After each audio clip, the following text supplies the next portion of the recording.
Welcome to the Human Project podcast. Here we have inspiring stories worth spreading. I am your host, Corinna-Rosa. It's another fancy episode of the Human Project, your podcast for, I hope, some inspiring stories. I'm sitting here with my new friend, might I call you so? Ooh, yes. Yes. Janelle. We are packed in a little collectivo and we are heading up and down the mountains. Janelle, who are you? It was recently my rebirthday, and someone called me a glowing light of positive energy. So I think that's pretty sweet. I'll take that. And I can sign that. I really enjoyed the day we are having today. We met a couple of days ago in Guatemala, and I asked you to join the podcast. Why are you here on my show? Because I met this vibrant lady, and she was excited to take me on an adventure. You told me. I feel like fishing for compliments. I invited you as it seems to me your life is very colorful. It's various. It's different, and I think this is what marks it. Maybe even why you could keep up with the sunshine within your heart. Is there something you would like to share? What you would say is what your life is right now consisting of? What are you doing? What is the purpose of your daily work right now? I'm always trying to find ways to drop in, connect with the world, and find ways to serve all this beauty in this world that sometimes I think goes underserved. And so the way that I'm doing that these days is a project called FREEQUENCY, and it's spelled free as in freedom. And FREEQUENCY is a system that's been driven by the question of what is the underlying thing that connects us all. And we all know that we are energy. We're taught this, we know this scientifically, but when we move in the world, we're being disconnected from this idea, and no wonder we feel disconnected from each other, from nature, from cultures. And so been developing a system inspired by the 7 frequencies of color and connecting everything from neuroscience to Vedic yoga, Chinese medicine, Western psychology. And creating this system as a way that people can start to evaluate, what do I need right now? Where am I right now? And what can help to create harmony and balance in our lives? You know, life is so complex and moving so quickly, and so much stimuli, especially in the quote-unquote advanced world. And with all these advancements, we need to upgrade our inner operating system and start to have a sense of, if we look at the 7 color frequencies and how they connect with the world, how are we nurturing our sense of home, our sense of grounding? How are we nurturing our passion, our expression, our joy?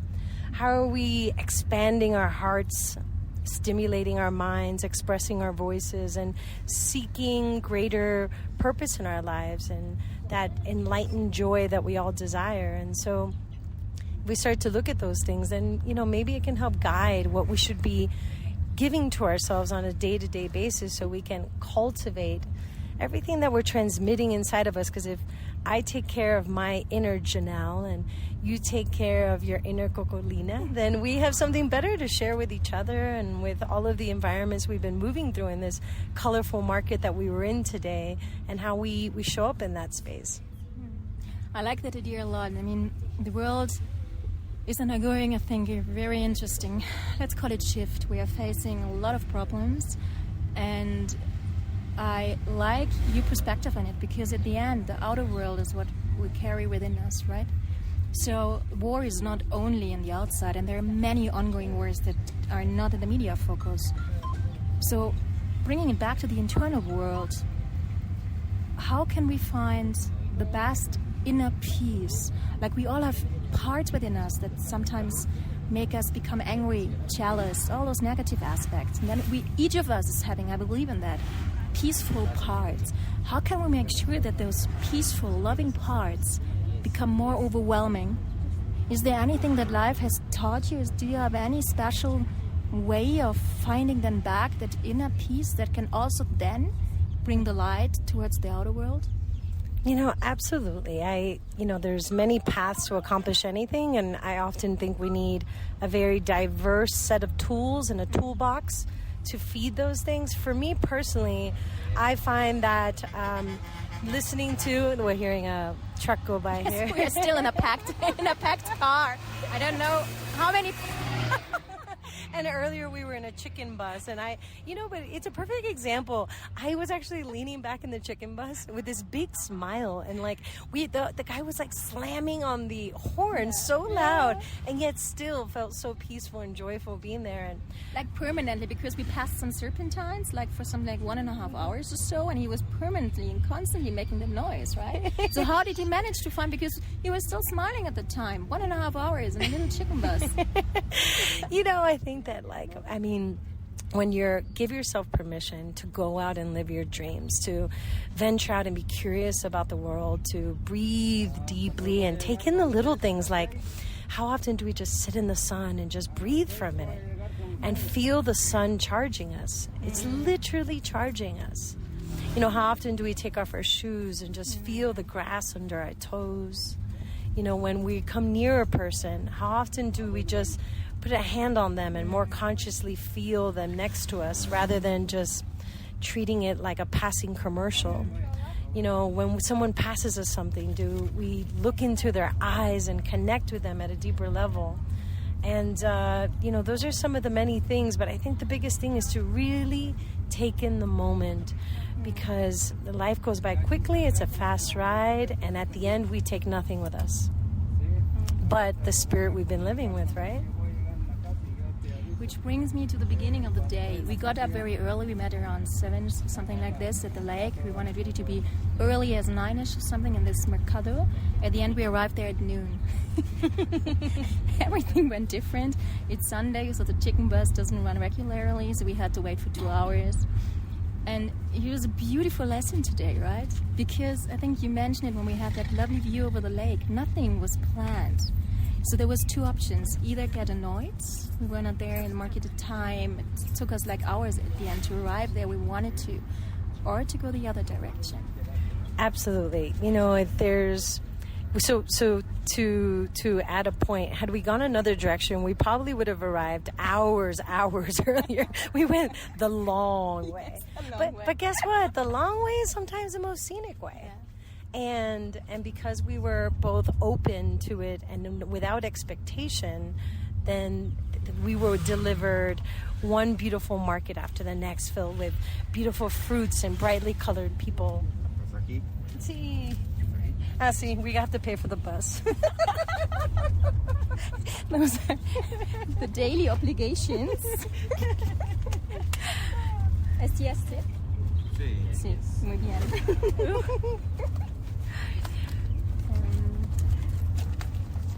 Yeah, so you have to surrender what's in that moment. I have 10. Do you also have 10? I really do. You do? Well, great.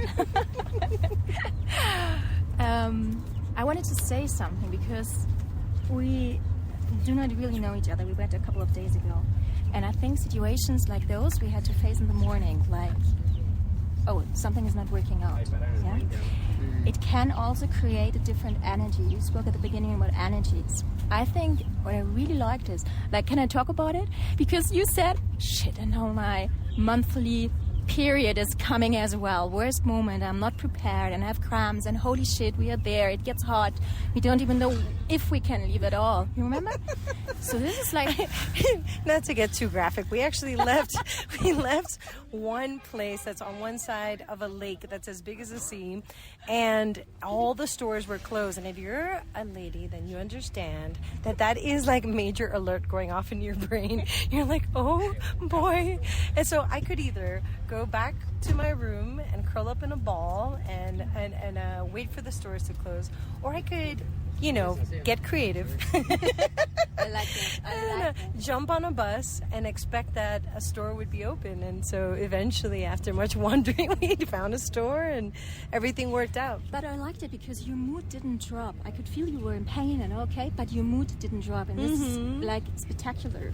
As well, when you again also like traveling together, like newly found friends, it can also then, it's a question, how do you surrender that energy that is different? Can you go together on that kind of adventure or not?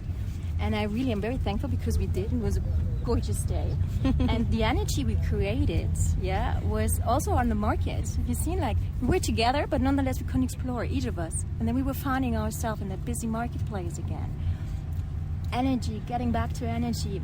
I know that your background, Janelle, is particular. You were born in America, in Florida, but you have roots that go back to Cuba, the Caribbean island. To what extent would you say, I mean, I was there, people are amazing, it's so not Germany, right? They do have this kind of, in Italian we would say, dolce vita. You have this kind of joy of life, and now after having spent time with you, I think I can see part of it. You're so full of joy. Would you say that part of it is cultural? Would you say that even maybe you inherited it?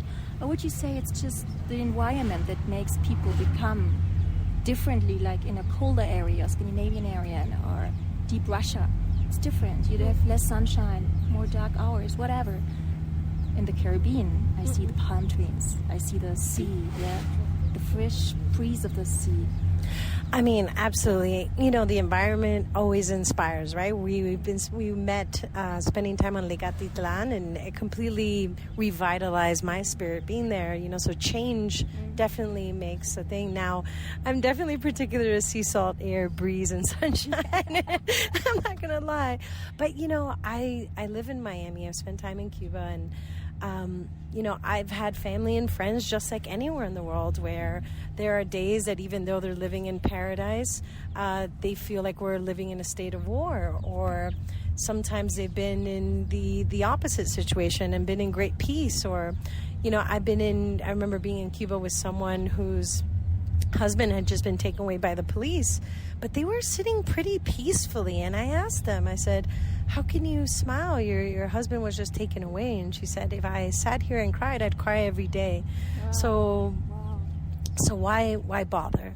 And, you know, I mean, we all need to process our emotions, but there's definitely something to be said about, I think Cuba definitely inspired in me questioning different states of freedom. So some of us have physical freedom, some of us live in beautiful places, some of us work and have spiritual freedom or intellectual freedom. And so that's where the FREEQUENCY comes in, is how do we free, you know, the first few colors of the rainbow that translate to chakras. Some of those are really going to help ground our body and help us free. So today my body was hurting, but my spirit was able to not sit in the experience of my body. As you move through the other colors, you're starting to work through your heart, your mind. And so as you go balancing these energies within ourselves and feeding them and nurturing them and loving them, then we're able to carry ourselves through the world in more joyful ways. And the world is facing challenges daily. You know yourself because you run also a production film company, and you're a film documentary specialist. And I remember you told me something about a Cuban project where you work together with young people and ask them for their wishing and what they wish for in life, right? What was your key takeaway? My big key takeaway is how much they gave me in the process of asking them those questions. Oh, nice. And how much we think that we're serving others by caring and taking the time, but how much our souls and minds are fed by simply being curious. I remember one boy in the countryside just saying, I just really, really, really would love for you to get me these books. Other people have been, any opportunity to leave here. I saw these dancers choreograph, and the choreography they created was a girl creating wings and flying. Oh, wow. And, I think the biggest thing was just to see the yearning in their eyes. They're yearning for opportunity. And so the question is, if we have opportunities before us, what do we do with them? And we feel these pressures by society that are, I was thinking earlier today, there's all these systems in the world, political systems, economic systems, social systems, and they all have energy centers, just like our cells, just like all of the systems of our bodies. And they have power centers that are driven by certain ideals and values. And we're answering to those energy systems. And so how do we start to reorient, to sort of hit the reset button and say, what does really matter here? My Uncle Jamie was a vibrant, amazing person, worked so hard all his life. And he postponed taking time off. And, our family really struggled when he passed away a couple weeks ago. And because we knew that this great person deserved joy and deserved, to live out his dreams. And right before I came to Guatemala, I was actually not having a great week. But I had the practice of sitting down and asking myself, where would I love to be? Oh. And I imagined a lake. And an hour later, many things manifested to point me in the direction to Guatemala, which I don't know if I should say this on a podcast, but I flew to Guatemala for $45 one way. So, there's opportunities are not locked down by time or money, only by imagination. This brings me to a following up question. I sometimes, in particular, I used to work together with people, and my impression was that 80-90% love to be in their victim role, complain and talk how miserable they are, but don't go into this area where you can find luck and juiciness and fullness. And again, having said so, both of us, I think I speak also for you, we are so happy. I mean, to me, to travel is like something that is for me like the greatest gift in life, because I learned so much through travels. And I know that there are many people out there who dream about going for a travel, but they can't. Maybe they think only they can't, but some of them financially just can't. Getting back to the original point, do you think people dare being happy? Or would you say, look at the news. A large part of the news are miserable. Why don't we talk about the rainbow and the luck the girl next door had just yesterday? Well, we have to become... I think we have to get down. What? We have to get down, I think. Es aquí para no. No, No, amiga. Ah, okay. You want to in a different city. You want to escape? No.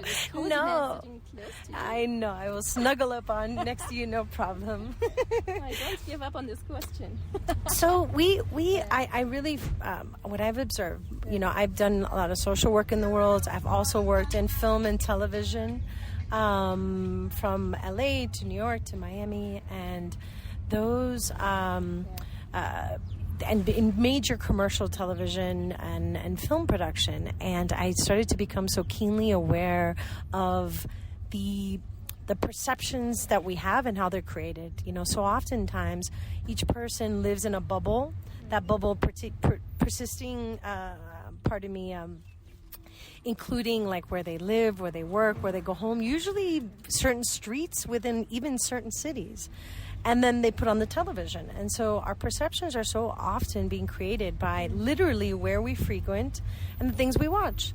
And no wonder people go to places around the world and expect those realities to look like their own, when in reality they're so diverse and so beautiful. No wonder people think that the world is this terrible place at times, and then stress and fear. And yet we can both attest to the fact that you move through the world and there is so much beauty and enchantment to discover. On every corner you could see a very poor child sitting on the street like we have, but in beautiful bright colors and so obviously loved, that it just opens up your heart and heals you and humbles you. You can look upon something beautiful and realize just how small your problems are. I was definitely, I think when moving through the world, one gift that I definitely have is I've been deeply loved by my parents, and I cannot be more grateful to that, because I think what we crave is that sense of love, and when we do, we feel a greater sense of stability within ourselves. And so it's easier to not see ourselves as victims, but to understand that life is a complex, crazy journey, but that we are empowered in every moment because we are fueled by a sense of love.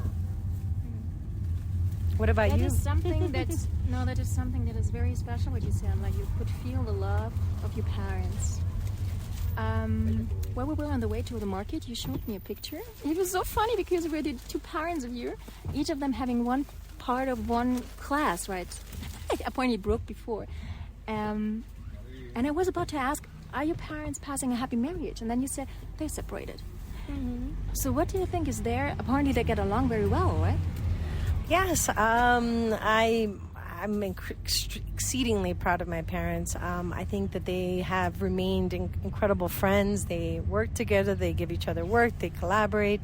We all have our shortcomings, but at the end, there's a sense of family that they've gifted my brother and I with, so that we can still commune together as a family. And the particularities of relationship status are not what defines our experience together. And I couldn't be more, proud of them for that.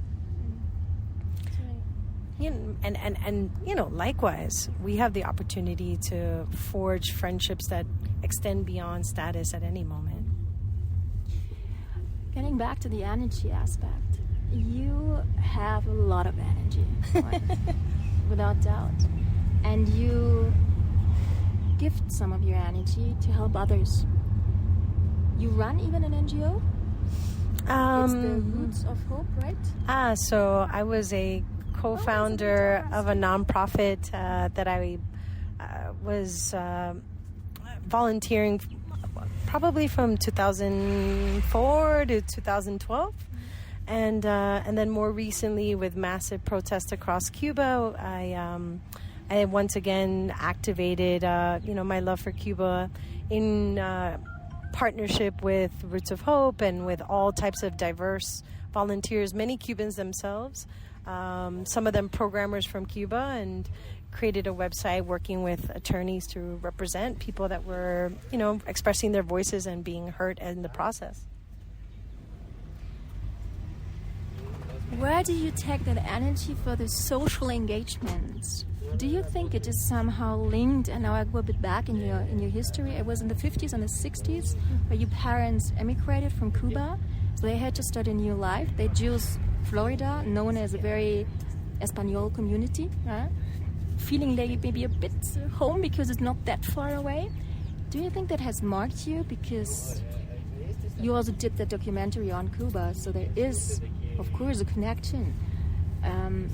Where do you think it comes from, that source? Because a lot of people I know, they claim, oh yes, I want to help, right? But they're not doing it. So you are doing it. So what is the difference? Where do you get that, now I'm going into action in that regard? I can't say specifically, but I do have my grandfather's example. He went blind in Cuba and is a political prisoner, even though he wasn't political. And when he came to the States, he came with as a single father with 4 and 5-year-olds. And for the first 10 years of their life, we're not exactly clear how they survived. And flash forward to the end of his life, my grandfather had developed incredible scoliosis, and yet he would you would hear the horn honk, because I moved into a duplex with my mom, and we would help take care of him. And I said, where are you going? He said, I called el transporte, the transport. And I'm going to go to, he would organize singles, widows groups, spiritual groups, Knights of Columbus. I mean, he was just active, and he never felt sorry for himself a day in his life. And then, honestly, I thought people that did like peace work were kind of cheesy. I was completely ignorant. But, and I did not have Cuba on my radar. I was living in New York City when my brother invited me on a trip. And being in the countryside, meeting young people that were brilliant, vibrant, gorgeous, and yet just, cruelly denied opportunity and the ability to, express and evolve themselves. It just captured my heart in a way that wouldn't let go and wouldn't allow me to continue my path in New York. Wow. Your grandpa met even Ernest Hemingway, right? Mm-hmm, that's correct. My grandfather on my father's side, Janelle Gueits, he was a writer, a poet, a multi-hyphenate, as a friend of mine called me. and he went to Ernest Hemingway and knocked on the door and asked if he would donate to start a newspaper. The funny thing is, you as well. I don't know why totally. And the funny thing is that it could have, that I've heard two versions of the story. In one version of the story, Ernest Hemingway gave him his first money. In the other version of the story, he denied him. So we don't know if Grandpa got money or if Hemingway sent him away. I'm not sure. Oh, I love that. When you have a look on Cuba, what is your biggest wish when it comes to the Cuban development? You still have relatives there that you're connected to? So, not so much. I have distant relatives on my grandmother's side. Everyone ended up immigrating little by little. But my biggest dream is for the people for repression to end in Cuba, and for people to be able to think, feel, express, and be however they desire, however they themselves elect. There's so much talent and energy in Cuba. The Cuban people have... I've spoken to intellectuals around the world about this theme that are Cuban and from other things, and they theorize that at some point Cuba was literally the gateway from the east to the west when you're talking about the Caribbean and the Americas. And so they feel like it was just this amalgamation of influence, and like energy, the more diverse the stimuli, the more we develop ourselves. And so that's why I theorize people in New York City tend to be quick-witted, and people in a place like Cuba tend to be very multifaceted, or at least they would like to think so. You ask a Cuban and they're like, I don't know how to do it, but I will fix it even if it's with a bottle cap. What do you love the most about the Cubanian, do you say Cubanian way of living? Cubanos? Yeah, Cubanos? You know, I when I gone to Cuba, people say, "Tu eres cubana," and I live in a neighborhood called Little Havana, for crying out loud, and there's chickens crossing the road. But I'm very much a Miamense. I'm a Miami, or as I say, Mi Havana girl, and someone that I feel connected to the world. And I think Cuba just represents the melting pot of the world to me, and what that melting pot is the best of us when we give ourselves the opportunity to laugh more, to take things a little bit lighter. Even when we're going through terrible times, there's nothing that laughter can't help you transcend. And then we're sabrosura, you know, we're a little spicy, and we love to move and shake, and our dances are very fun, liberating, and it's very cathartic to have that, to commune in that way. Isn't it like difficult then to somehow integrate in the American way of living? Well, How do you find your... I mean, again, Florida is different. It's not New York. It's not Washington, right? Yeah. Miami is definitely its own country within a country. A little country. It's definitely, I would say, the only city I've been to in America where immigrants can take charge. But, you know, I've learned a lot from the United States. I've been very blessed. You know, we do have an incredible amount of diversity. And so, you know, there's different ways. You know, when people say New York or Florida, I say it's literally apples and oranges, just like Germany and the Americas would be so diverse. You know, we all have our gifts and the things to learn from each other, you know.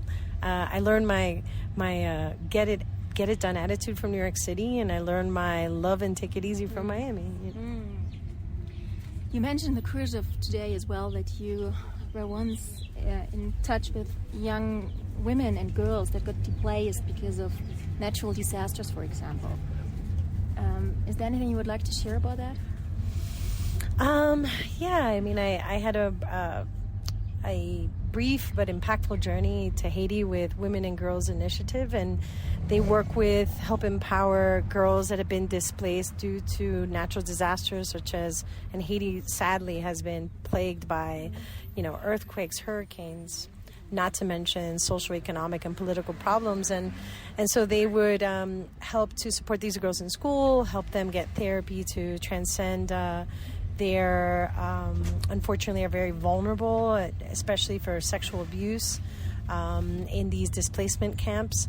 And then they participate in these yearly conferences, which is basically like a humble gathering in the countryside, but with facilitators.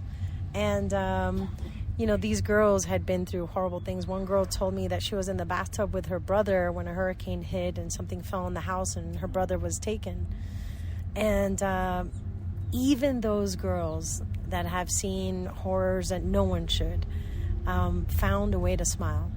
And they found a way to find the sparkle in their eyes. And even if it was giggly pulling on my hair, or asking about me as best they could in our broken up language, or taking them to the beach, they found that joy. And so if we muster the courage and push ourselves, we can too. Looking at you, international, eloquent, intelligent, and beautiful. And you used to be a dancer, right? Don't forget that. Ay, Dios mío. Don't you know where to start when I talk about you? Who would you say, due to your experience, because if I might say so, you're also over 40 a bit as me, who do you view as the perfect counterpart? I'm not talking necessarily about a relationship or a loving relationship. With whom can you get along the best? You have a very, I think, sense kind of openness of mind. So what would be the minimum requirement you feel like you can connect the best with? With that also cheerful, humorous personality? That's a beautiful question. I've thought about it, and I feel proud of myself that I feel like I moved through many diverse communities. Everything from, people of influence to people of zero influence, but hard influence. And I love moving through all those environments, and I appreciate all people. But I would say, as I start to become more conscious of my energy and how I'm feeding it, I think that when you're with a person and you leave them, how you feel afterwards is a big indicator of how they compliment you. That doesn't mean that who compliments me is going to be who compliments you. We all have different predominant frequencies, right? But for me personally, it's people who are inspired, people that joie de vivre, the people that are open to life, that are curious, that are deep with integrity and value. We were going through the market today, and you smiled at everyone, you thanked everyone, you used their language and called them amiga or amigo. Like, those simple things speak to the type of people we are when we move through the world. And so I want to be inspired, and I'd hope that I inspire you. And if we could do that for each other, it makes life so much easier when we're going through those hard times. Speaking of which, just recently for my birthday, my brother created a website with beautiful words shared by people that I love. And it was the greatest gift I've ever been given in my life, both by my brother and all of the participants. And I realized, how often do we just sit, breathe, open our hearts, and tell someone what we love about them? How amazing is that? By the way, I cried like a baby. I've only been able to listen to him a little bit at a time. But let's see, Cocolina, you are vibrant and intelligent, stylish, sassy, and very multifaceted. I'm getting red. And thank you so much for taking me on this unexpected journey. It was amazing. I really enjoyed the day, and I now have my mind is full of those local art stuff. I mean, we have seen so much art stuff, right?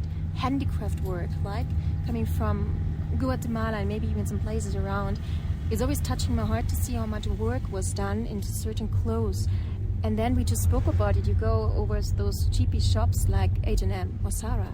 It's no comparison, right? And sometimes, nonetheless, we were asking today as well, is it worth $20? And then the second thought is, of course. How randomly do you pass in those shitty shops and just give us money because you're not aware at that very moment. We all know heroes. Me neither, right? We have those weak moments in life and those strong moments.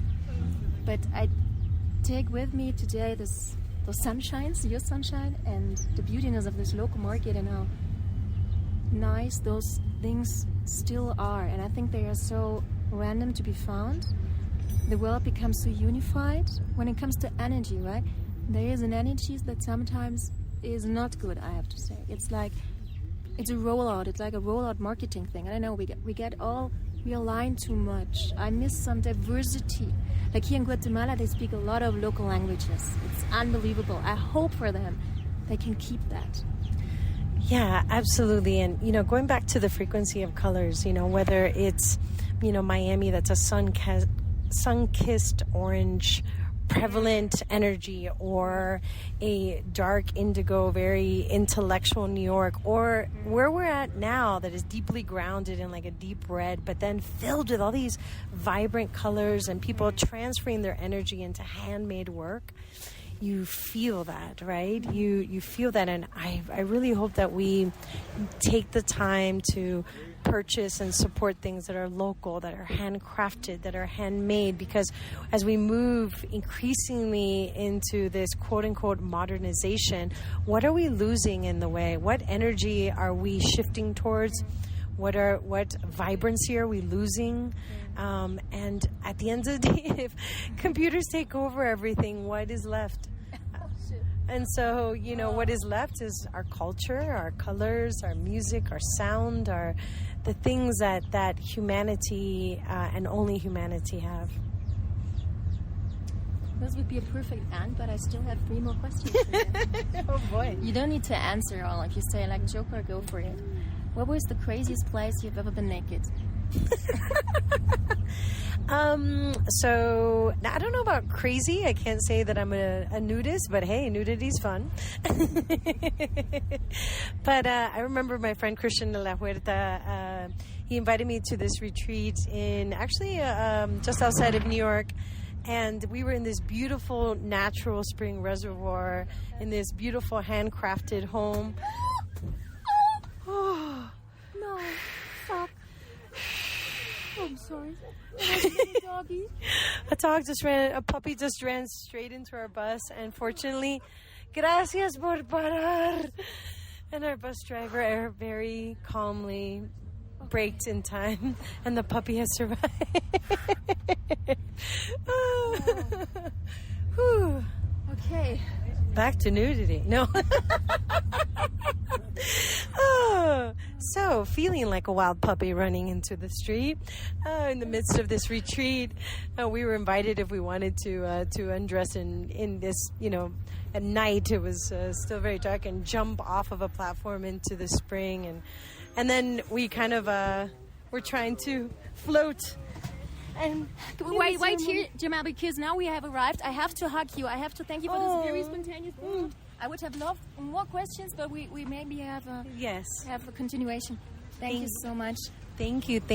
May you jump into all the colors and frequencies. Much love to you all. Love to you. Nothing more to say. Love and big kiss.